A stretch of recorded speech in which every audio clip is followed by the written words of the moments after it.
저는 지금까지 살아오면서 아직 법정에 서본 적은 없습니다. 교통 티켓도 아직은 받은 적이 없는데요. 미국에서 교통경찰에게 잡힌 적은 있지만 티켓을 받은 적은 없습니다. 미국에 와서 학생으로 있으니까 재정이 그렇게 넉넉하지 않고 미국 벌금이 너무 많다는 것을 알게 되었을 때에 제가 길에 지나다니다가 교통경찰 차만 봐도 가슴이 뜨끔뜨끔 거릴 때가 있었습니다. 지금은 그렇진 않더라고요. 경찰차 봐도 그냥 경찰차가 있나 보다 그렇게 생각하기도 하고, 경찰이 일을 잘 못한다고 생각이 되면 경찰들 일을 좀 잘해야 된다고 그렇게 할 때가 있습니다. 법정에 피고로 선다는 것은 사실은 그렇게 쉬운 일은 아닐 것입니다. 때때로 겁이 나기도 하고, 그 법정에서 지금까지 일어난 일에 대해서 책임 여부를 결정하게 되는 사람이 내가 아니라 내 앞에 있는 사람이 되게 되는 것이죠. 판사가 그 일을 결정하게 되고, 그 일의 결정에 대한 책임을 피고가 된 본인이 지게 된다면 그 법정에 서는 것이 쉬운 일이 될 수가 없죠. 그리고 그 법정에서의 결정이 내가 혹시나 감당할 만한 일이 되면 다행이지만 감당할 수 없는 일이 되거나 혹은 또 돌이킬 수 없는 결정이 된다는 것을 알게 되면 법정에 서 있는 사람의 마음이 더욱더 두근두근 거리게 될 것입니다.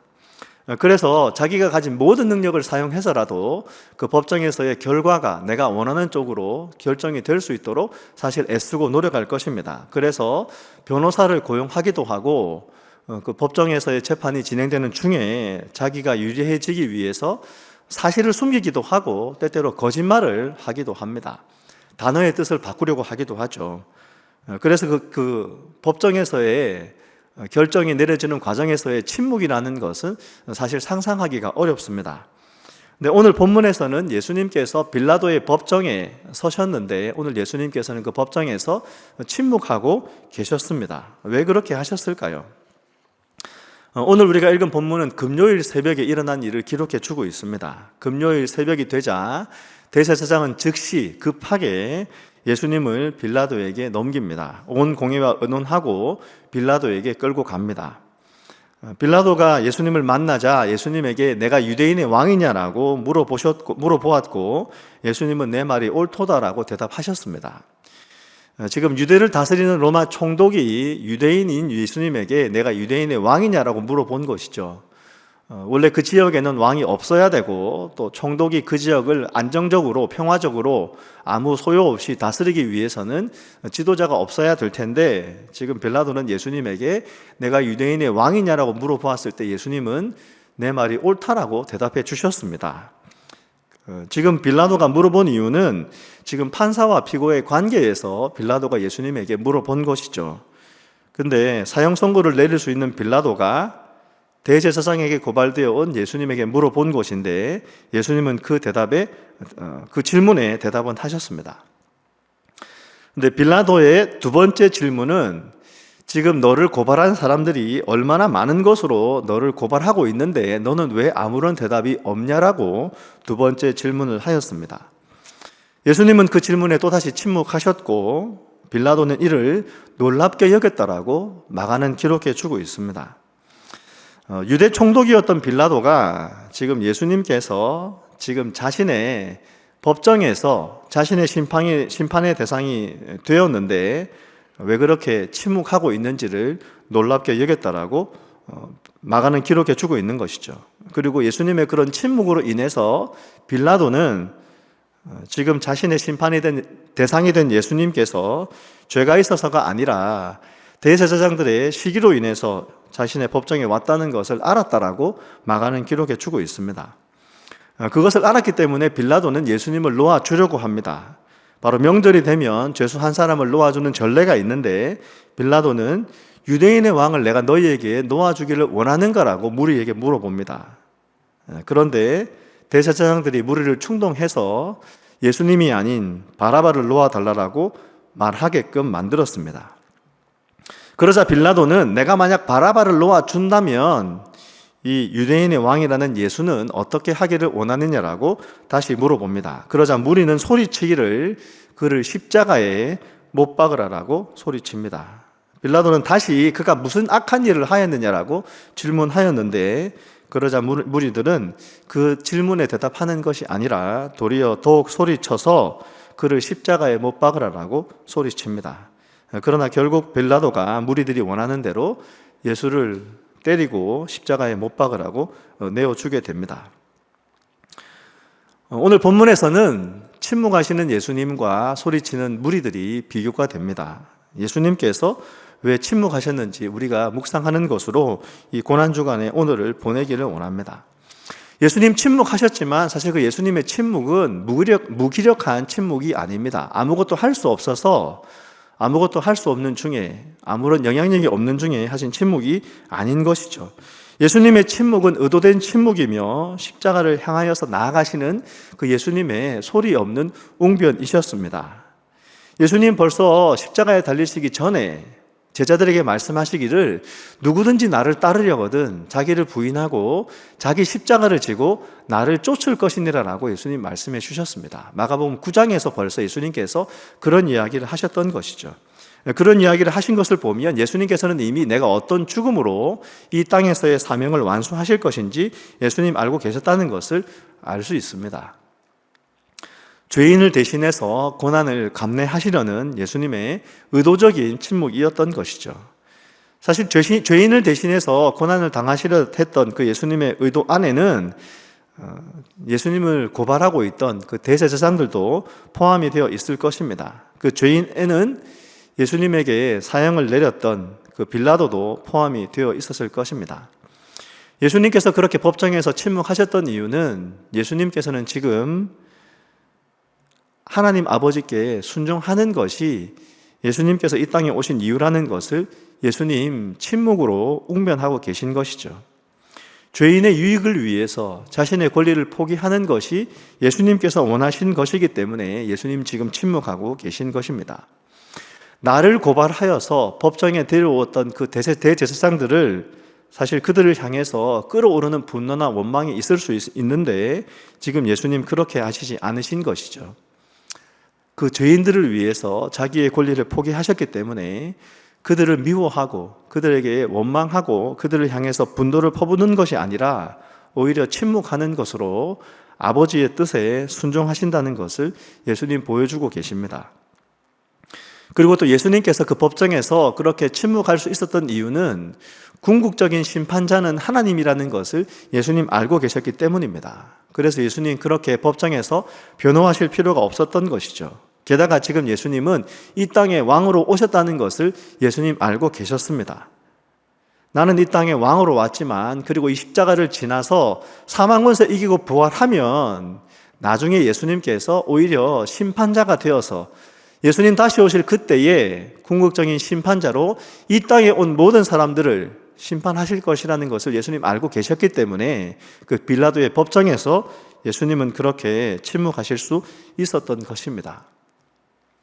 무리들은 왜 소리쳤습니까? 빌라도가 이 유대인의 왕을 내가 어떻게 하기를 원하느냐라고, 그가 무슨 악한 일을 하였느냐라고, 그가 왜 죽음을 당해서 십자가에 못 박혀야 되느냐라고 질문했던 그 빌라도의 질문 앞에서 무리들은 소리쳤습니다. 그렇게 소리치는 이유는 어떤 이유였습니까? 내 뜻대로 되기를 원한다라고 소리를 치는 것이죠.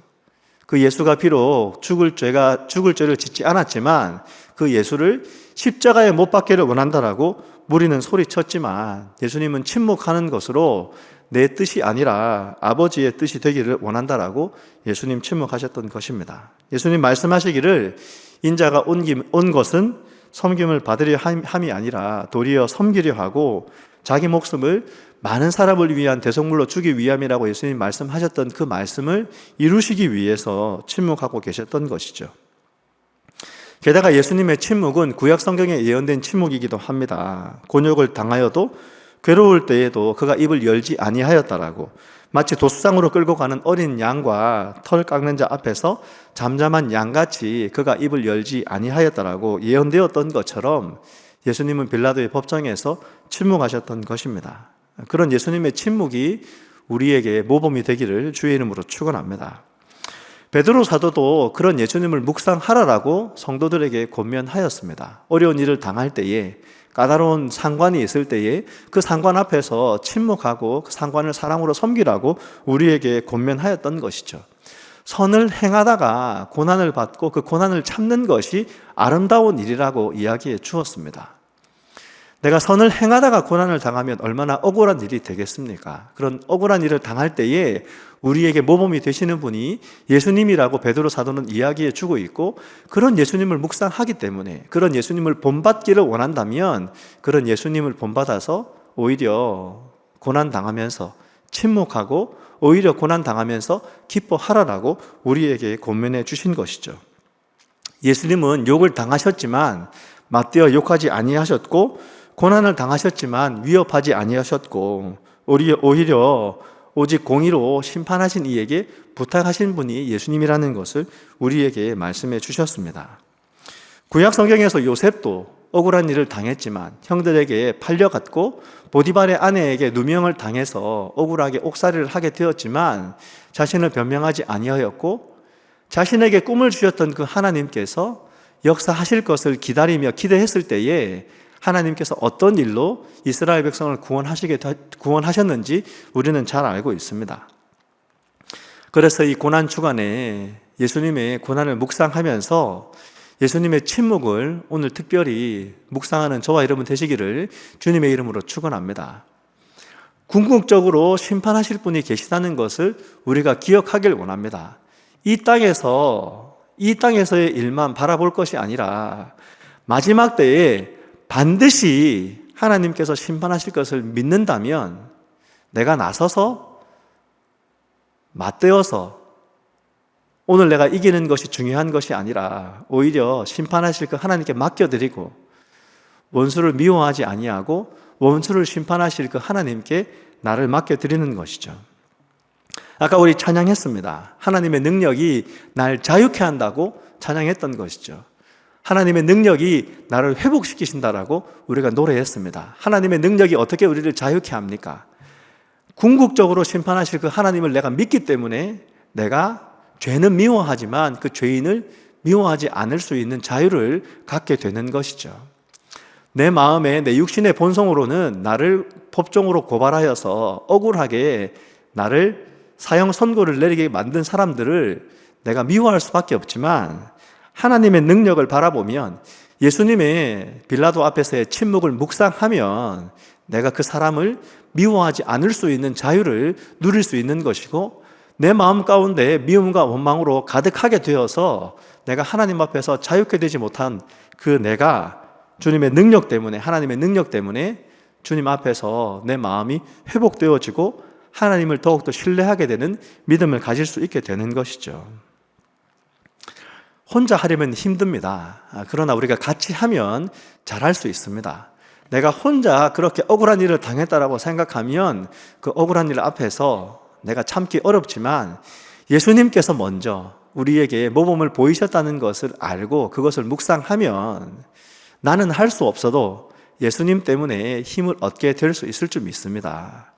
이 고난 주간에 예수님의 침묵을 묵상하는 저와 여러분 되시기를 주님의 이름으로 축원합니다.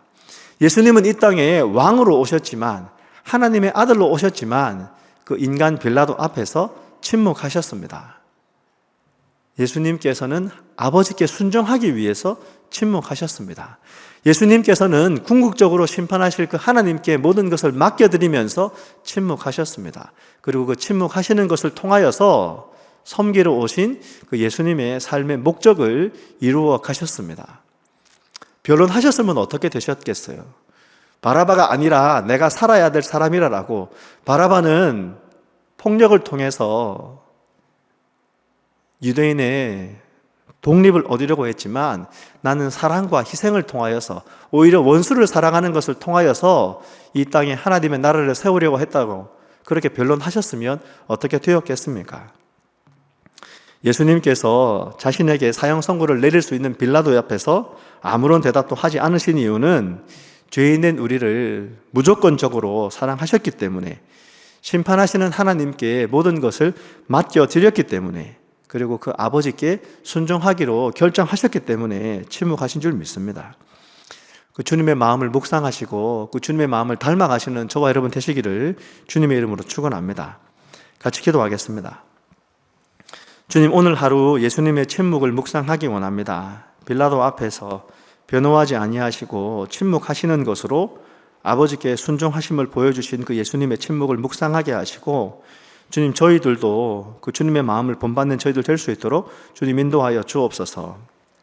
억울한 일 당하는 것 때문에 마음이 무겁고 어렵고 그런 억울한 일을 당하게 만든 사람을 미워했던 저희들을 주님 앞에 올려드립니다. 하나님, 우리가 주님을 닮게 하셔서, 주님을 본받게 하셔서 사람을 미워하지 아니하고 심판하실 그 하나님께 모든 것을 맡겨드리는 저희들 될 수 있도록 인도하여 주옵소서. 예수님 이름으로 기도합니다. 아멘.